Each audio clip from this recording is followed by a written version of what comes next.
made it very clear that the IMF and World Bank are very, very corrupt and they are not good for developing countries. They've been ripping us apart, taking our resources away at the expense of the majority. So what they stand for, when they say they are here to elevate poverty and help strengthen the democracy, it's not their own responsibility. Rather, they are here to loot our resources in disguise. So we need to make this very clear and build our own resources by ourselves. But can we? That's the question. We can. What I want to say is that to start with that publication that you read earlier, I think there is some amount of misrepresentation there. To start with, the IMF didn't say that we are withholding our support because of mismanagement and corruption. And I was present when the minister made that statement. I didn't hear it. Maybe the reporter might have done some amount of interview afterwards. But you know one thing about Africans, we always like to pick at things or looking at trivial things that these are what are responsible for our present condition. IMF are giving out grants or maybe loan, but you can't exactly associate those funds to or those supports or those gesture to our present condition in the country or to us as Africans. Let us think for a while. Some situation we see our leaders going for those loans, bringing them back and misusing them, either using them personally or maybe embark on projects that are not in the interest of the IMF. And we've seen in the past where those loans were just waived off without us paying them. But if the government thinks that asking for short loan is what that can enable certain projects to go on, then I don't see anything wrong with that. But let us stop blaming IMF as the body or World Bank as the body that are totally responsible for where we are at the moment, or playing let me say the bigger role of our present predicament. Let us think again how we've been using this money that we are asking for, the loan, the grant. Corruption in Africa is endemic and we know it, and this is something we should be fighting against instead of castigating IMF.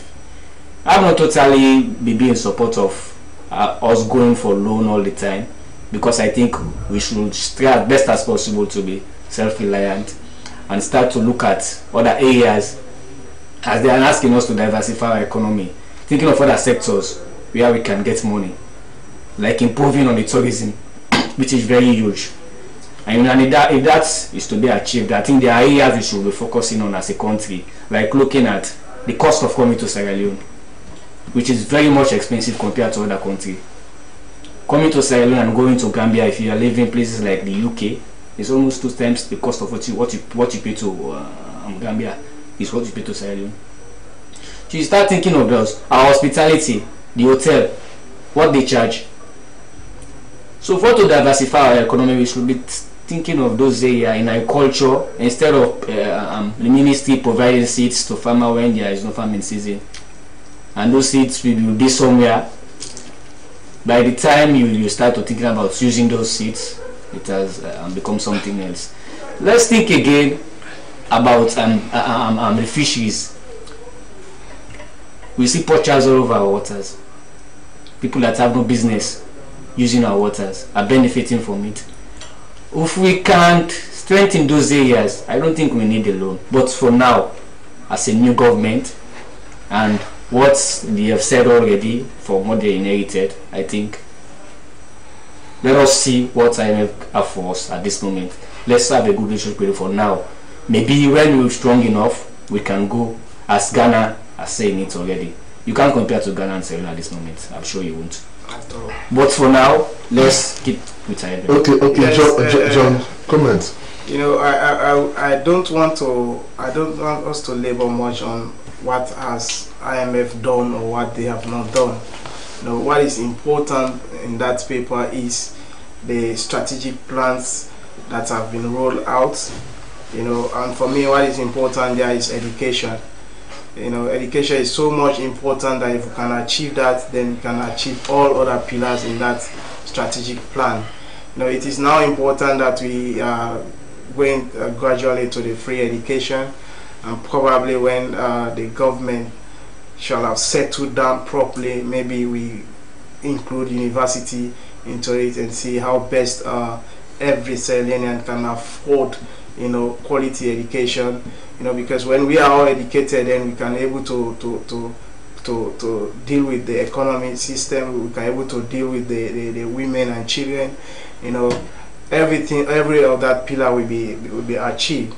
You know, coming to this economy diversification and how best we can develop our country. You know, my colleague, their team was giving an example that Ghana is just trying to pay their loan and move out of. You know, Ghana has moved long before we are starting now. You know, Ghana is 10 years ahead of Sierra Leone. There are so many things happening in Ghana that has not started here. You know, so we cannot compare. If we are comparing, for me, whenever I'm comparing Sierra Leone, I compare with Liberia. Even as that, Liberia is ahead of us. You know, so we need to do our own thing here. And as it has started, you know, the government is on the right track, and we believe that with us, with every citizen supporting, we can ensure that there is transparency and accountability to ensure that these things that they are talking about reach to the people. You know, because what is important here is the people. You know, when the people are not satisfied, then every other thing will not work as it's supposed to be. You know, that is why most of these donor funds are being siphoned by individuals. You know, the corruption, you know, we've seen in the past government, we have a lot of people who are corrupt.